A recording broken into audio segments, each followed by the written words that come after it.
You're being ridiculous. We're your parents and we're telling you what needs to happen. They wanted my home office for my sister's 8-month bridal suite. Original post, r/relationship_advice.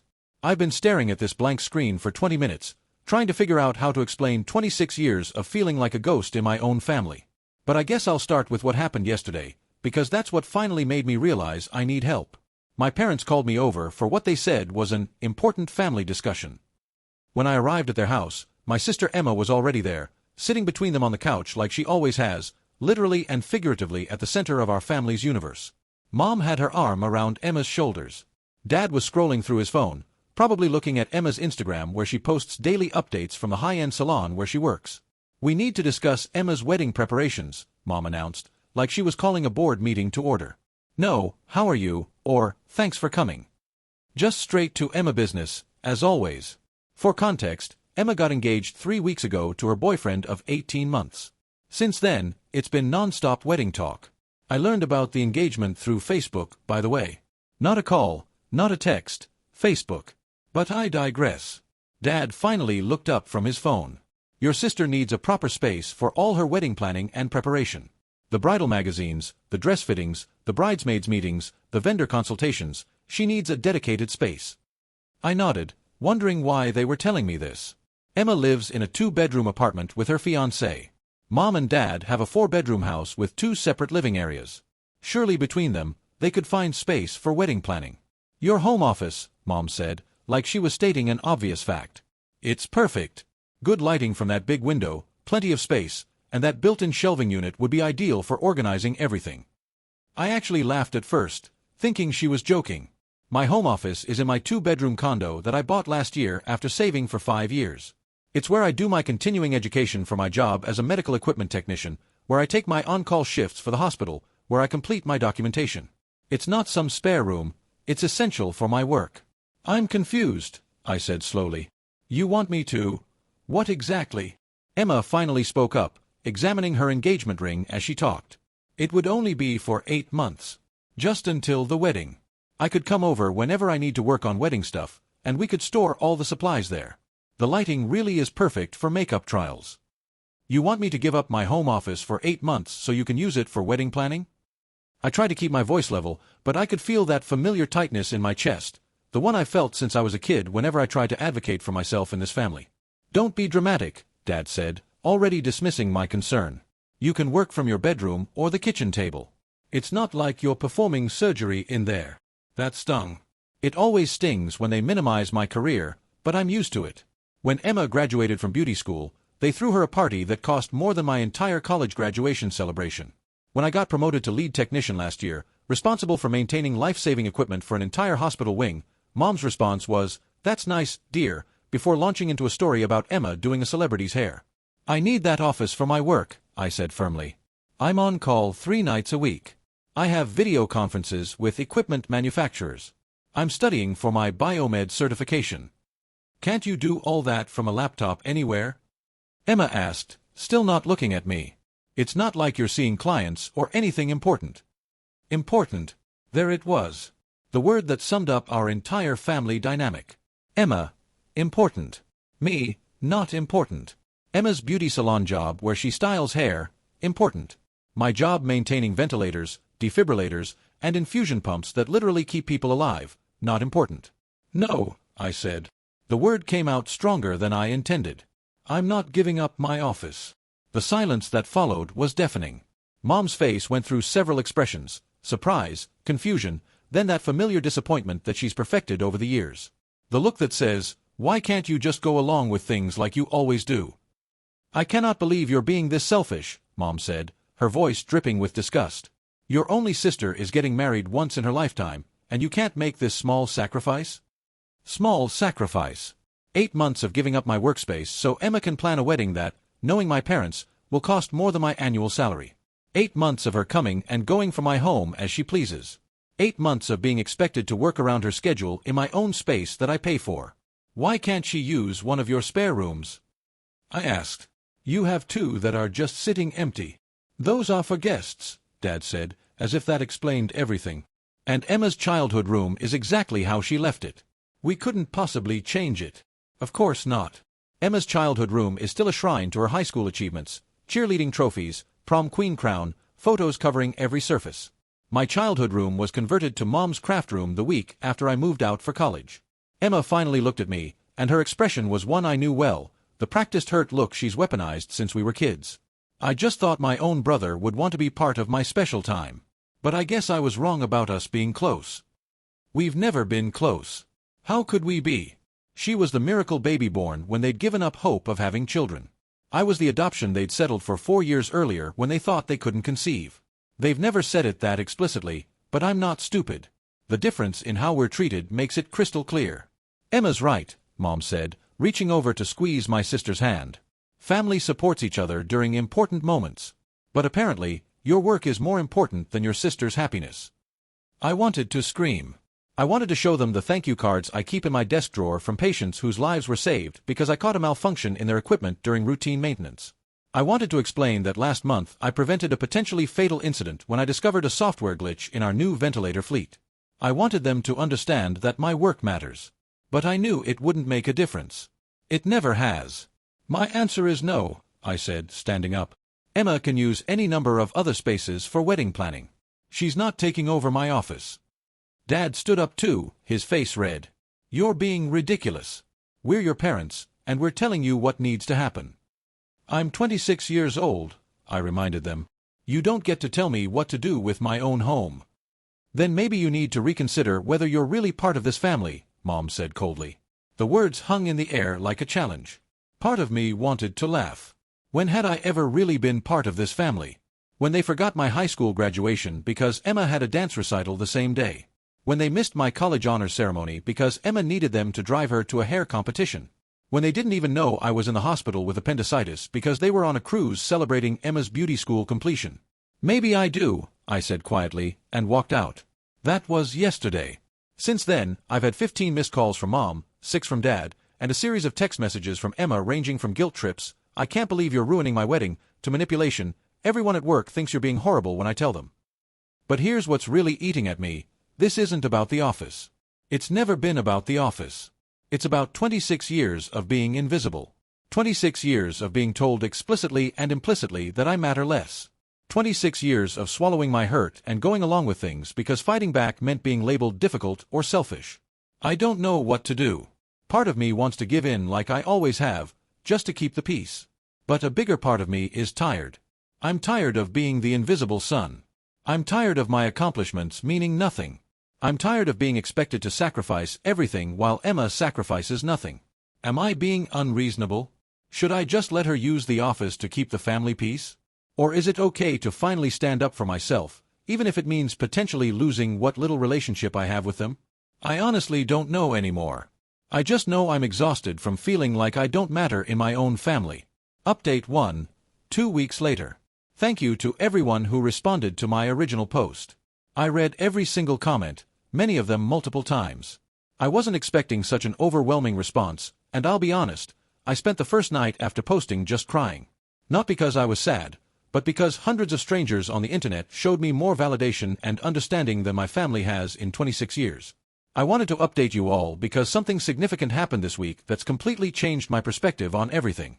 First, let me address the immediate aftermath of the office situation. I held firm on my boundary. The texts and calls continued for about a week, escalating to the point where Emma showed up at my condo uninvited, demanding to see the space to understand why I was being so selfish. I didn't let her in. She stood outside my door for 20 minutes, alternating between crying and yelling that I was destroying her wedding dreams. My neighbor actually came out to check if everything was okay, which was mortifying. The next day, my parents sent me a formal-looking email, who sends their son a formal email, outlining why I was being unreasonable and listing all the things they'd done for me over the years. The list was laughably short and included things like provided food and shelter and paid for your high school education. You know, basic parental responsibilities. But here's where things took an unexpected turn. I've been noticeably off at work since this all started. I thought I was hiding it well, but apparently not. My supervisor, Janet, called me into her office 3 days ago. I thought I was in trouble for being distracted, but instead, she asked if everything was okay at home. I don't know what happened, but I just broke down. 26 years of suppressed frustration just came pouring out. I told her everything, Not just about the office situation, but about my entire childhood. About being adopted and then being sidelined when the real child came along. About every missed milestone, every dismissive comment, every time I was told to be quieter, smaller, less visible so Emma could shine brighter. Janet listened to everything without interrupting. When I finally finished, embarrassed about having broken down in front of my boss, she quietly opened her desk drawer and pulled out a book. "My daughter went through something similar with her family," she said gently. This helped her understand what she was dealing with. The book was about narcissistic family systems. I tried to hand it back, saying my parents weren't narcissists, they just favored Emma. Janet gave me a look that was both kind and knowing. "Just read it," she said. "You might be surprised." She also gave me a printout of resources about childhood emotional neglect and something called scapegoat child syndrome. Then she did something that shocked me. She adjusted my schedule to give me 3 days off, telling me to use the time to read and process. I spent those 3 days diving deep into research I never knew existed. I learned about golden children and scapegoat children. I learned about emotional neglect and how it can be just as damaging as physical abuse. I learned about narcissistic family dynamics where one child is the extension of the parent's ego, Emma, while another is the receptacle for all their negative feelings, me. Every page felt like reading my own biography. The golden child who can do no wrong, whose every achievement is celebrated and every failure excused. The scapegoat child who could cure cancer and still be asked why they didn't cure it faster. The parents who create this dynamic to meet their own emotional needs, regardless of the damage it does to both children. Yes, both children. That was the revelation that hit me hardest. Emma is a victim too. She's been raised to believe her worth comes entirely from external validation, from being special and perfect. She's never had to develop real coping skills or genuine self-worth. The book explained how golden children often struggle with relationships, identity, and basic adulting because they've never had to develop these skills. It doesn't excuse her behavior, but it does explain it. She's 32 and still needs our parents to validate every decision. She can't handle any criticism, no matter how gentle. Her entire identity is wrapped up in being the star. Without that, who is she? Meanwhile, I've been forced to develop independence, resilience, and self-reliance. Yes, it came at the cost of emotional scars, but I can function in the world without constant validation. My sense of self-worth, while damaged, comes from within and from my actual accomplishments, not from my parents' approval. I also learned about going no contact or low contact with toxic family members. The idea that you don't owe your family access to you just because their family was revolutionary to me. I always thought I had to maintain a relationship with them, no matter how much it hurt. Janet called me yesterday to check in. She shared that her daughter has been no contact with her family for 5 years and has never been happier or healthier. She also recommended a therapist who specializes in family trauma, and I have my first appointment next week. As for my family situation, I've made a decision. I sent one final message to our family group chat. After much consideration, I've decided I need to take some time to focus on my own well-being. My home office will not be available for wedding planning or any other purpose. I wish Emma the best with her wedding preparations, but I will be taking a step back from family activities for the foreseeable future. Please respect my need for space during this time. The responses were predictable. Mom called me mentally ill. Dad said I was being manipulated by outside influences.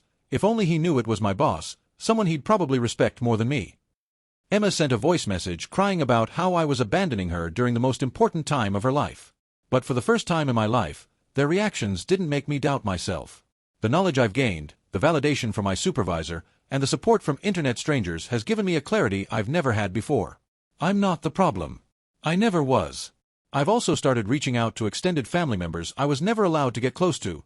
My parents always controlled our family narrative. Turns out, my aunt on my dad's side has been concerned about the family dynamic for years but didn't feel it was her place to intervene. She told me she's proud of me for finally standing up for myself. The wedding is still 6 months away. I don't know if I'll attend. I don't know if I'll ever have a relationship with my parents again. But for the first time in 26 years, I'm okay with that uncertainty. I'm choosing myself, and it feels like finally being able to breathe after holding my breath my entire life. Thank you all for helping me see what I couldn't see on my own. Your comments gave me the courage to seek help and stand my ground. I'll update again after some therapy and time to process everything. Final update, 3 months after the wedding. Hello, everyone. I know it's been several months since my last update, but I wanted to wait until I had something meaningful to share. So much has happened, and I finally feel ready to tell you about it. First, let me address the wedding.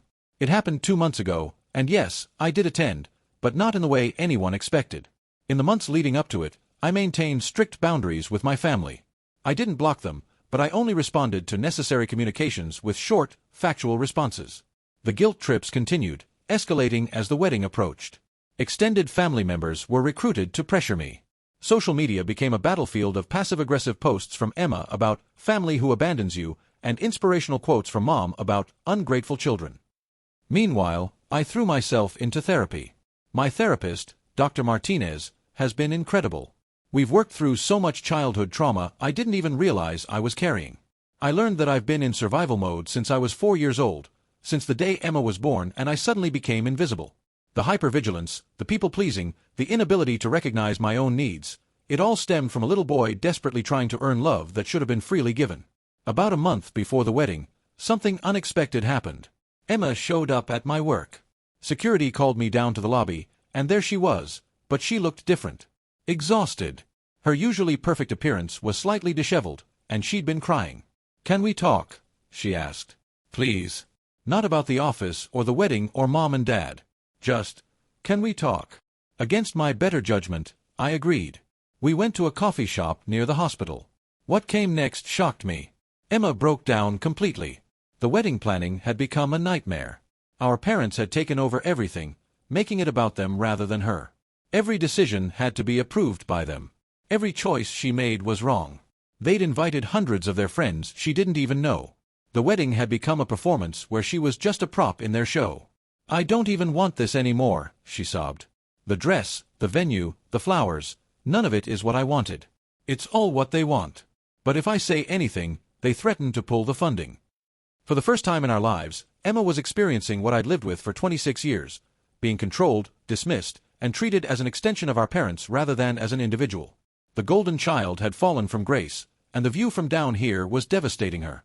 "They keep asking me why I can't be more grateful," she said, and I actually laughed. She looked hurt until I explained that's exactly what they'd said to me my entire life. We talked for 3 hours. For the first time ever, we had a real conversation. Not one where she was the star and I was the audience, but an actual exchange. I told her about the books I'd been reading, about golden children and scapegoats. Her face went pale as I explained the dynamics. "Oh my God," she whispered. "I'm just like them, aren't I? I've become just like them." I couldn't deny it. She had. But I also told her what my therapist had told me: we're all products of our environment until we choose to be something else. Emma started crying again, but these tears were different. "I'm so sorry," she said. "For everything.